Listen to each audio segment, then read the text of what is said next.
You should like this video. Like the video. Go like it. Push the like button. Even share it. Yeah. Like and share. Like and share. Because we're getting good. Says me. The maple syrup one. It's actually going to be it's actually pretty interesting. Greetings, everyone. This is Morning Eggnog. My name is James. With me is always Caleb. Good morning, everybody.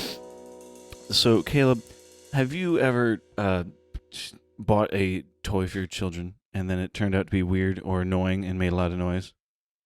Or has somebody else bought you a toy? We've bought a lot of toys over the years because I'm going to sound like maybe a terrible parent to some people, but we never buy off the shelf at firsthand stores. We only buy items from discount stores. That makes sense. And like Goodwill. Well, because kids lose interest in about 10 minutes. You're not wrong. Sometimes. Then there's that one toy which if they lose it, they lose their minds. Exactly. But you got to wait till you find that toy. See, for our daughters, their main toy of choice is what they call the stuffy. What is the stuffy? Which is, it's just a stuffed toy. But they call them stuffies. Call them stuffies. I want my stuffy. I'm like, okay. Well, the other thing with kids is you can get them all these crazy toys and all these neat things, and then you get a new refrigerator and they play with the box for 3 days straight. Yeah. Because we've gotten them some really nice stuff over the years that we've found. Because you can get stuff secondhand from Once Upon a Child. Even Goodwill has good stuff, or you go to those shops where they buy box goods just and bleach it if you get it from Goodwill. Yeah. And so they've gotten these really nice gifts, and they don't play with them. No, they don't care. No, they would much rather have another stuffy to add to their pile. So I can imagine how exciting it would be to have such a large pile of stuffed animals. You can jump into it like a pile of leaves. Pretty sure my daughter has over 20 stuffies in her bed. I know what to get your kids for. I'm going to get them so many stuffed animals. No. Even though I've never gotten them anything because we don't do Christmas together. No, we don't. That's fun. Yeah, isn't it interesting? Cousins normally don't. Well, I don't know. We've never done Christmas together. Yes, we used to. We used to? Oh, yes. We used to give gifts. How long ago was that? That's been a very long time. 10, 15 years ago that we used to actually do it. Well, that was because everybody didn't have kids yet. Correct. There was no grandkids to account for. Correct. But we used to do kind of like a white elephant, $5. Man, that's been a long time ago because I barely remember it. Usually we would do like a $5 gift. I do remember now because I have a notebook or a journal from Rebecca. Yep. That's weird. So we used to do it for the fonts, but we don't do it anymore. I give the worst gifts. I see. Here's the thing. My wife has only ever been happy with like one Christmas. I have a thing that I do for my wife. I try to give her once a year, or this is kind of my rotation. I have a gift rotation for my wife. 1 year I get her something shiny, and 1 year I get her something actually useful. So for instance, this year I brought her a Milwaukee drill set with the things that go in it, like I know, I was with you. So I bought her a Milwaukee drill set. Now next year I'm probably gonna go and buy her something with jewelry. Yeah. Most likely with 4 diamonds or 4 little jewels to represent our children. She loves that stuff. Cute. Yeah, I know. So that's what I try to do. I try to do something. See, but what do you do for a birthday? Oh, birthday. Usually it's flowers and chocolate. Okay. And then 4 days later, it's because her birthday's the 6th of February. So a week later, it's chocolate and flowers. It's chocolate and flowers again. She goes, "Why don't you ever getting me anything for Valentine's Day?" Because your birthday basically is Valentine's Day. Exactly. Sorry, honey. Don't watch this podcast. Where were we? Toys. Really bad at gift giving. There was this one gift I have to brag about myself. Once, Olivia wanted like a $300 pair of boots, which is fine. Holy crap! I know, they were leather. They were really nice, and I found a discount code that dropped them down to no, maybe they're just $250. They weren't. They were expensive enough that it was these are expensive. You're gonna wear them all the time. Yeah, like a pair of work boots. Yeah, pretty much. You're gonna wear them every day. Exactly. But I found a discount code. I just looked up discount codes, and it took $100 off. Ooh. And I was like, oh my goodness, I should always do this with everything. And since then, I have gotten like $30 of pizza for like $10 once because of just looking up discounts. I need to do that. Just that sounds like a great idea. Like if you buy anything, I sound like such a grandma. Cut your coupons out. Cut your coupons out on the internet. But yeah, there's a couple websites that have they have legitimate codes that you type in at the end, and you get money off, and it's great. And anytime you can save money, even if it's little pieces. Do you ever get Marco's Pizza? No. Okay. If you ever got Marco's Pizza, anytime you do a code, it's a code that is always available or has been for the last year and a half, is save 25 to get 25% off. That's beautiful. So that's just something I do, and I've saved lots of money. Yay. This has turned into a weird podcast. Anyways, I'll just read it. Walmart pulled this cute kid's toy because it swears and sings about cocaine in Polish. There's a news this has been widely spread and talked about, but it's pretty hilarious. One of the acceptable risks that huge retailers like Amazon and Walmart have decided goes hand in hand with opening huge third-party sales platforms, this is a weird way to start an article, is that they can't always police the goods that end up in their stores. Okay, that makes sense. At least not with 100% comprehensive accuracy. It's sort of the whole point. Anybody is allowed to sell, well, almost anything. Gotcha. Which is how companies can end up with edge case blunders. Anyways, one example of which is Walmart toy. It ended up getting pulled because of the dancing cactus that you might assume is pretty harmless and which sings incomprehensible songs. Because we're in America. Why not, right? But there's the dancing cactus toy. Chris, some lady on Twitter, never wanted a toy so bad. Walmart pulls kids' educational dancing cactus after it sings in Polish about doing 5 grams of cocaine, being depressed. Chinese manufacturer used a Polish rapper song without permission for the toy, sold in the U.S. and Canada.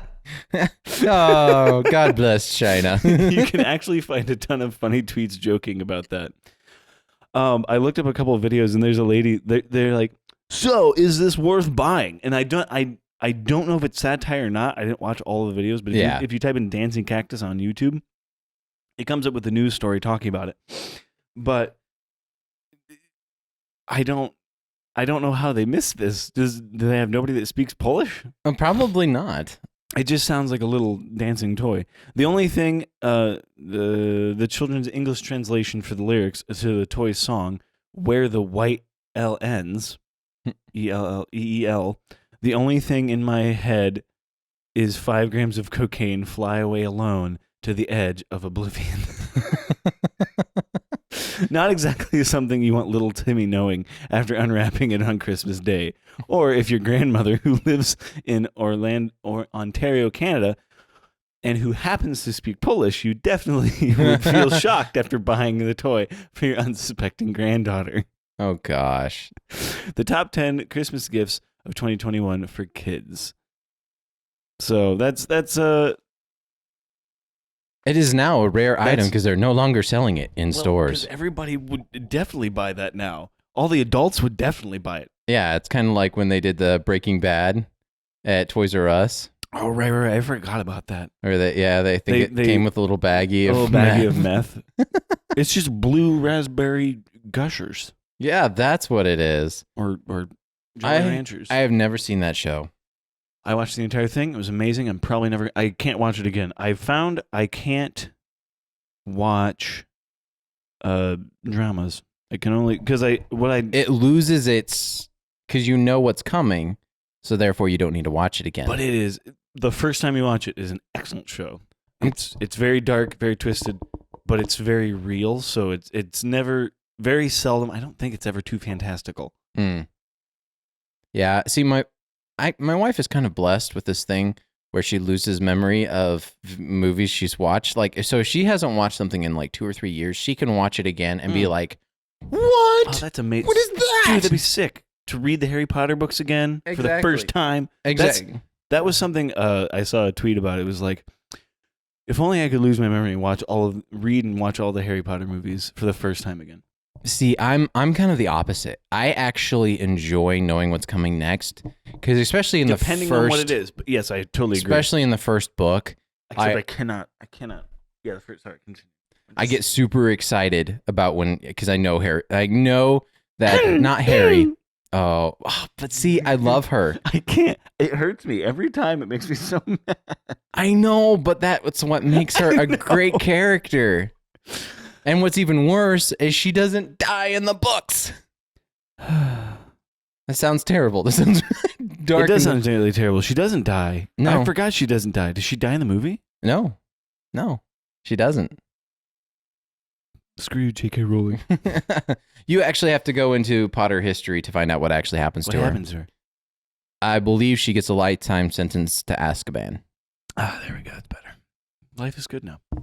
Yeah, like that's not. I didn't know a life sentence to Azkaban. Yeah, so she winds up in Azkaban for a lifetime because of the things she did to the Muggles, or like Muggleborns. So yeah, she got her just. She got her comeuppance, but it took a while. But yeah, you don't read about it. Just knowing that Hagrid is coming to bang down the door is just like it just builds in, because that whole. It takes forever. The whole thing is so frustrating. It's a great build-up. The book does a great job with building it up. It does. You're just so frustrated. Because you're like, something's happening, and it takes half the book for him to figure out he's a wizard. You're a wizard, Harry. I know. That's why I'm really glad she started lengthening the books. Because the first book, if you listen to it on audio, is only like 8 hours. Oh. That's it. So it's the first 2 books are very short. And then the third book is like 1 billion years long. Actually, the 5th one is the longest. So, is it? Yep. Which one is that? That's the one with, so that's the Order of the Phoenix. So that's the one with no, I was thinking the beloved Dolores Goblet Umbridge. of Fire. Yeah, Dolores Umbridge. The Goblet of Fire was long too, though. Yes. 4 and 5 are the 2 longest. I think the most frustrating thing about the Goblet of Fire is there's so many, like, after I finished listening to it, I was thinking about it, and I was like, this is really confusing, because, like, there's so much stuff that happens in that book. Yes. There's, like, then this happens, and this happens, and then this changes, and then this changes the whole course of history. Yeah. And I couldn't remember most of it. And a lot of things going behind the scenes, too, that you don't find out till the end. So, Yeah. So it's real. She does a very good job of revealing. So, anyways, well, thank you so much for joining us for our Harry Potter corner. Caleb, we're not obsessed. Olivia definitely hasn't read the books and watched the movies at least twice, maybe 3 times. I know you've listened to it more. She just discovered it last year. That's true. I think since I purchased my audiobooks that I have listened to the Harry Potter series in the last 2 years at least 4 times. Wait, last year? 2 years. 2 years. I think it's going on 3 years now. It's just so well written, and it's so easy to listen to. How many times have you read the Bible? All the way through? Yeah. Once. You're a sinner. No, I know. Going through the book of Ezra would make you want to hit yourself with the hammer. A lot of the books are like, oh gosh. And the son of Jamin. Yeah, books of history are the worst. Who is the son of Ham? Who is the son of Stephen? Who is the son of Kalachafeshu? Who is the son of Sneeze? Son of Sneeze. It's so true. It's like, what the most random names. Who is the son of T-shirt? Who is the son of Roger? 12 BC. I am Roger. Wondered where that name originated from. Oh, we should not laugh like that again. Oh, anyways. Back on whatever track this is. December 1st. Oh, the house that made Wait, fame. yesterday? This is that new, or is it last year? No, it's December 1st. Holy cow. I didn't realize you got... Wow, look at... Weird. This reporting just came out. This is an article from USA Today, I believe. USA Today. The house that made famous by the exterior shots in the classic Christmas Home Alone is available for rent on Airbnb. That sounds dangerous. But watch out for booby traps. I don't know if that's true or not, but anyways. You walk up the stairs and you die because you get hit with the full paint can. That would actually be interesting. A death house. It'd be cool if they replaced maybe not a everything with death like house. like a rubber paint can. Ooh, yes. And then there's like the stairs are padded, and there's a padding at the base. Yeah, and no like actual nails and like tar. It's more like I don't know what would stick your foot in. The bottom side of those things you roll around on in the office. Oh, that would work. Yeah, you could put those down because those aren't exactly deadly, but they sure hurt. See, I was gonna be slightly eviler and be like, the carpet strips. Oh, good Lord. That would still draw blood. Be best not to draw blood. How do you get people to take off their shoes? Shut up. How do you get people to take off their shoes so they step on this stuff? Ooh, Legos. You just put Legos on the stairs. Oh, and to make them take off your shoes. How to get the shoes off? Fly traps. There we go. Have you ever seen like the actual goo for not fly traps, but the goo for like mouse traps? It's the worst. They're nasty. So if you lay those out, so they get those stuck. I don't understand why people think those are like more humane than mouse traps. Mouse traps, you're dead. They're dead. It normally kills them. If you get Victor traps, maybe they suffer a little bit, but in comparison to getting stuck and then starving to death. Yeah. Or a lot of times what they do is they panic to death. It's not tearing humane. your skin off. Like, why? That is the worst thing I've ever heard. Yeah, I have never used a sticky trap. The only thing I've used sticky trap for was bugs. I've seen. Well, yeah, bugs don't have souls. But yeah. Anyways, where were we with this? Before we started getting way off track. Trap house. The Wintika, Illinois home, which was prominently featured in the 1990s film starring Macaulay Culkin. Yeah. That's such an interesting name. Macaulay Culkin. The Culkins. Is being listed for a single night stay scheduled for December 12th. Oh, wait, what? A single night. Oh, so everybody, you can only continue. Anyways, you may not remember my particular accommodating. The stay includes holiday decorations, booby traps inspired by the film, dude, pizza, and candlelight dinner. We called it. Do you get to watch that movie? I don't even know. Wait, that was a fake movie. And that was a fake movie. I forgot that was a fake movie. I know. It was so good, too. Merry Christmas, you filthy animal. Oh, that movie, like, movies inside of movies are spectacular. And that's probably one of the best. Because I wonder how many people start researching, like, what movie what is that? that? I want to see that movie. I kind of want to see that movie. I want to set that up for when my parents leave me at home. Merry Christmas, you filthy animal. The stay includes, so on and so forth, candlelight dinner of microwavable macaroni and cheese. Yeah. The $25 stay for 4 guests will also include a screening of Home Sweet Home Alone, the latest film in the franchise, and the new Home Alone... and the new Home Alone Lego set. Dude, I've watched the review of the whole new Home Sweet Home. Oh, it's so bad. It probably is, because a lot of them... so bad. The only Home Alones that exist are Home Alone 1 and Home Alone 2. And Home Alone 2 barely exists. I don't know. I liked Home Alone 2. I like them both. Home Alone 3 is trash, because it doesn't even have Macaulay Culkin. No, but it's hilarious. I don't think I've seen it. You haven't? No. They're basically... the premise is very stupid, but it's still... The new one's even worse. I can believe it. Oh, it's real bad. They just need to stop. Anyways, also comes with a Lego set. The house will be available for booking starting December 7th. Do you know how hard it will probably be to get that booking? I bet somebody already booked it immediately, and then they're gonna and it's got to turn around and book it. I imagine there's going to be tickets. There's got to be hundreds of people going to be there because it's only like $25. And that house is ginormous. It is ginormous. And I'm wondering if they actually did the filming inside that house or if that was somewhere else. There's probably a billion YouTube videos about it that probably. You could look up and then... But I have not. And figure it out. So... I'm trying to figure out where to start this story because I don't want to give it away too fast. I don't know. I rather enjoyed the opening line is pretty impressive. It is pretty impressive. You might as well just open it up with the beginning line. No. We're going to do this. Okay. First of all, this is the Beaverton Police Station. Or Department. Beaverton. Beaverton. Shortly after 12:30 a.m. Tuesday. Is it this Tuesday? No, this is January 10th. This story came out January... What the world? This was published on 2012. And this was updated on January 2019. Weird. Anyways, shortly after 12:30 a.m. Tuesday, Beaverton police officers stopped a vehicle on suspicion that the driver was impaired. That's hilarious. Said Mike Rowe. Isn't that the Dirty Jobs guy? Yeah, that's the Dirty Jobs guy. Officer Mike Rowe, a Beaverton police spokesman. Officers reportedly talked to the driver who identified herself as Nicole Huey, 27. This can't be in circumstance. Probably not.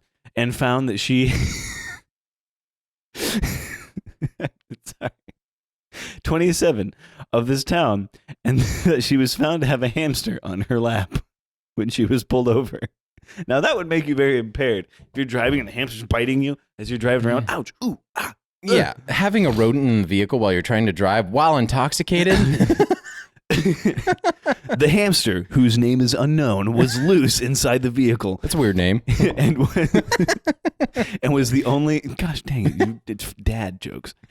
Was the only other occupant, Rose said. He reportedly told the police that she was headed to the local store to get more booze, probably. Rose said Huey got out of her vehicle and left the hamster on the dashboard. Police arrested Huey on the accusation of driving under the influence of intoxicants, and she was lodged in the...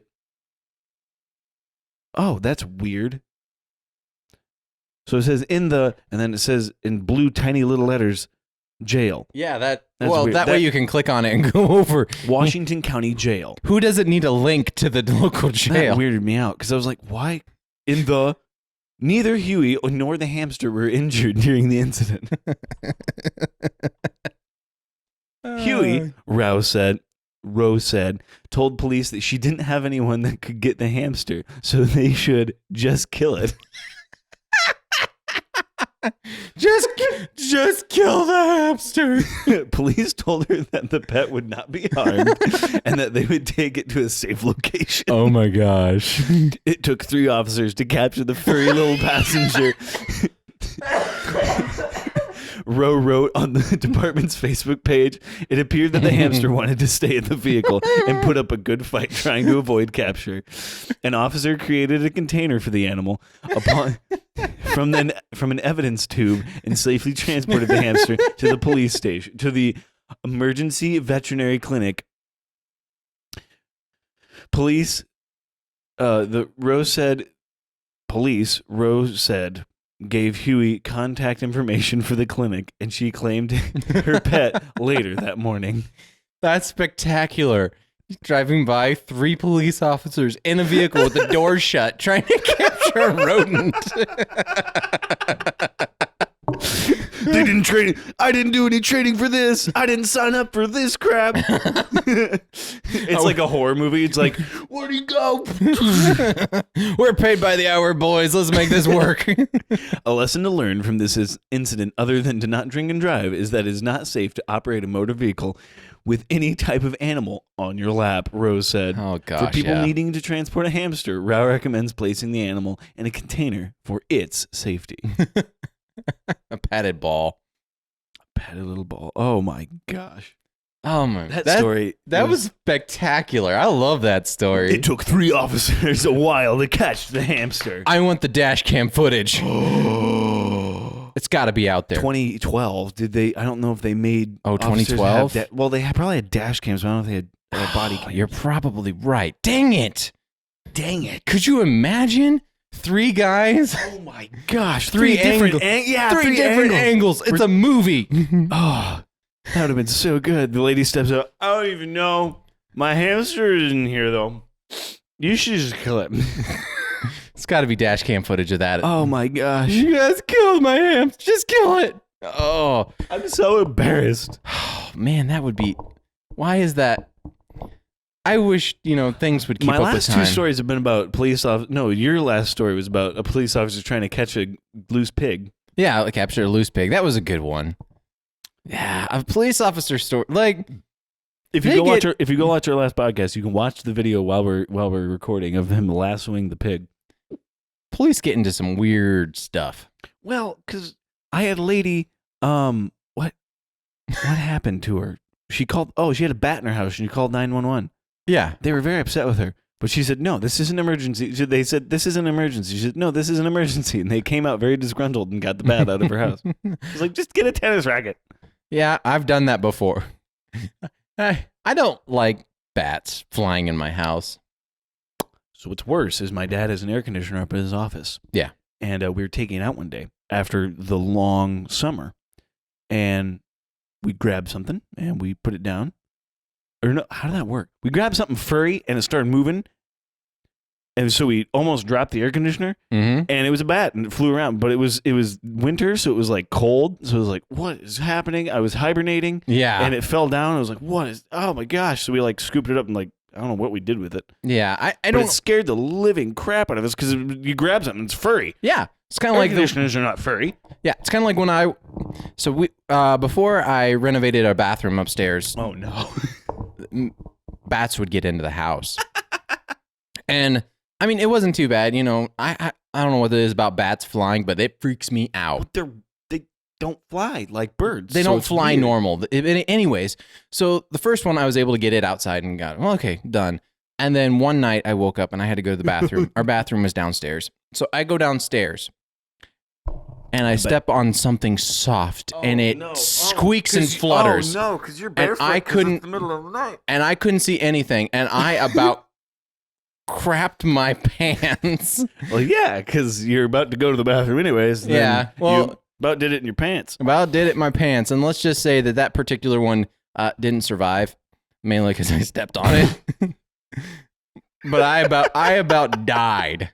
It scared the crap almost literally out of me. Oh my. Pretty sure I screamed. just saying. Oh goodness. Bats. Not a fan. Now to politics. Now, close enough. It's politics. This is not a serious politics. It's our kind of politics. The important stuff. The important stuff. Wow. Dun, dun, dun, dun. Greetings, everybody. While high gas prices have pushed President Biden to tap into the U.S. strategic oil reserves, We should have bought it when it was really low and negative. America's neighbor to the north is also dealing with a shortage of another so-called liquid gold. The Canadian group Quebec Maple Syrup Producers recently announced it will be releasing about 50 million pounds of the... Oh, goodness. 50 million pounds. 50 million pounds of its strategic maple syrup reserves. How would you do that in gallons? It doesn't matter. Anyways. I don't know. So you divide it by 7 or multiply it by 7? You would find out because you would find out the weight of maple syrup per pound. Well, it's or not, by gallon. So you'd find out how... Is it... That's interesting. Is a gallon of maple syrup heavier than a gallon of milk? I think it probably is. Well, this is a weird Google search. Continue. Because it's a condensed liquid. Anyways, 50 million pounds, about half of the total stockpile. Quebec produces nearly 70% of the world's maple syrup, with the U.S. being its biggest client for the sweet stuff. However, Holy crap. This year's producers weren't able to keep up with the worldwide demand, which jumped 71%. No, 21%. That's still a huge number. 21%, according to Bloomberg. Wow. Maple syrup is made from the sap from maple trees, which is traditionally harvested by installing a metal tap into the tree trunk. Modern sap harvesting typically involves a system of plastic tubing and vacuums to collect the sap from maple trees. It's kind of like milking the cow. It is pretty much like milking a cow. I meant milking a tree, and I said milking the cow. Milking the cow. Tree. Milking the tree. Modern sap harvesting plastic tubes, blah, blah, blah. It can be refined into syrup. Fun fact, I just looked this up. A gallon of water weighs 8.34 pounds. Okay. And a gallon of maple syrup is 11.35 pounds. Yes. Didn't know that. It was liquid, so I just assumed it weighed the same, but it's a completely different kind of liquid. Yeah, What does liquid. a gallon of honey weigh? See, it's more condensed. It's more. Wait a minute. How much does a gallon of milk weigh? Let's see if it's a difference. Oh, good grief. Milk weighs slightly more than water. Yeah. 0.6. Because 8.6. there's more stuff in it. How much does a gallon of honey weigh? James is now on a trip. Not cost. Weigh 12 pounds. Honey weighs more than syrup. Because it's thicker. I know. It's fascinating. Them bees are thick. How much does a gallon of concrete weigh? How much does a gallon of concrete weigh? And then you should look up how much a gallon of lead weighs. Ooh. Guess how much a gallon of concrete weighs? 16 pounds. Ha! 20. Oh, dang it. And then how much does a gallon of lead weigh? Imagine weighing. Hey, it could come in a liquid form. This is lead. Okay, leaded paint. There's. Oh, come on. How much does lead weigh per gallon? Sorry if it has been talked about before. No. I don't want to do math. Just tell me. Just tell me. I don't care. This is not helpful. Continue. All right. Maple syrup can only be harvested in specific weather conditions. So this year's short and warm spring resulted in an uncharacteristically low yield for producers. That is why the reserve is made to never miss maple syrup. And we won't miss maple syrup, said Helen. Holy crap. If this is correct, 94 pounds per gallon of lead. Okay. Now, supposedly, if I did it right. Now for, oh crap, what's the liquid metal? Mercury. Mercury. Good grief. I deal with mercury. I should know this. How much does mercury weigh? That came up immediately. Ooh, this is different. Wow. Mercury's stupid. Wait, what?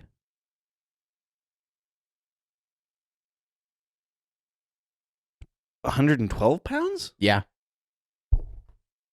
Because we were at school for HVAC, and he brings out a vial of mercury. He goes, "Yeah, I found this in my dad's room for some reason. Like, he was an HVAC guy, so he had it. Because you use it, because what it does is it changes, like when it changes temperature, it does weird things.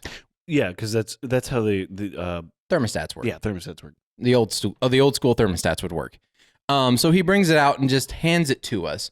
And when he hands it to you, it's like, you're like, oh yeah. I'm like, what the crap? It's so heavy. It's so weird. It's dense. Yeah. And it also looks really yummy. That was my tummy. I hope that picked up, because it's like, I don't think it did, but that was my tummy. That was weird. I sound like a cat, like a kitten. The coffee's going, hey, we're making room. Making room for breakfast. It's like, guess what time it is? Anyways, maple syrup. It's interesting stuff.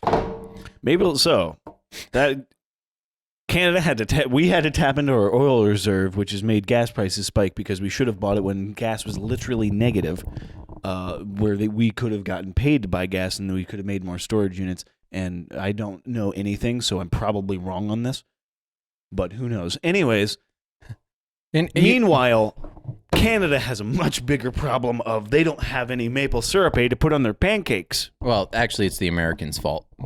That's not my problem, bud. I don't even need maple syrup. We do more maple syrup than everybody else in the world. Yeah, that's why including Canadians. That's why we're super fat, bud. Probably. And okay, so here's the thing: if you've had local maple syrup that's been refined in your area, excellent, bud. Compared to, for instance, anything else. I love coffee. Me too. One of the fascinating things I think is interesting. I like how I started that sentence. Is like I wonder if eating if eating local maple syrup gives you better immunities for things around here. Whereas I highly doubt it, because it's so refined. I doubt it. But if you get unrefined honey, which is I think illegal, you get you don't have as many allergy pains. So the difference is one is collected by all of the flowers in your area. Yep. And then it's refined down by the bees. The bee poop. I don't know what it is. Puke? Chew it up and then spit it out. That's what I understood. At least that's how wax is made. I'm pretty sure. I don't remember. I have no idea. I'm just spouting random nonsense.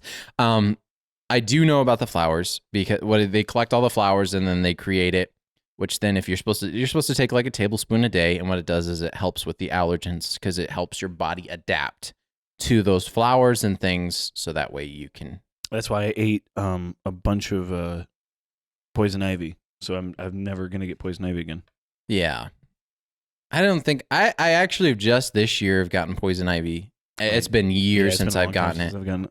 But this is the first time I've had it in years, and I hate because you don't know, is it a zip? What is this? So you don't know what to put on it.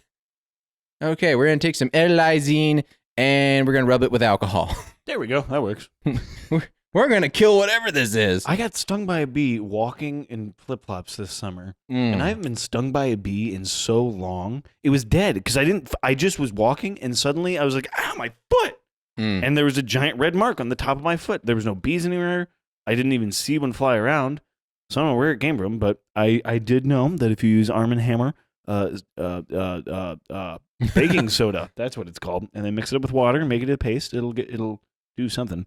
I forget what it does, but it made the pain go away. That's good. Pain going away is good. Sometimes. Yeah. Unless it means you're going to die, because then you're numb to it. I forget, there's an octopus that can bite you. Never mind. There's an octopus that can bite you, but we don't know what it is, so we're not talking about it today. It's a blue ring octopus. Go look it up. Never mind. He does know what it is. I watched a TikTok about it. I learned from TikTok what this is. Shut up, Caleb. I love how my accent suddenly changes as soon as I want to make fun of something. It goes to a southern accent. Well, yeah, because everybody is... I apologize to all our southern friends. I don't know why. So it's like people in Australia make fun of the people in oh crap, I thought I knew what I was talking about. Melbourne. I think it's Melbourne? Melbourne. No, it's not.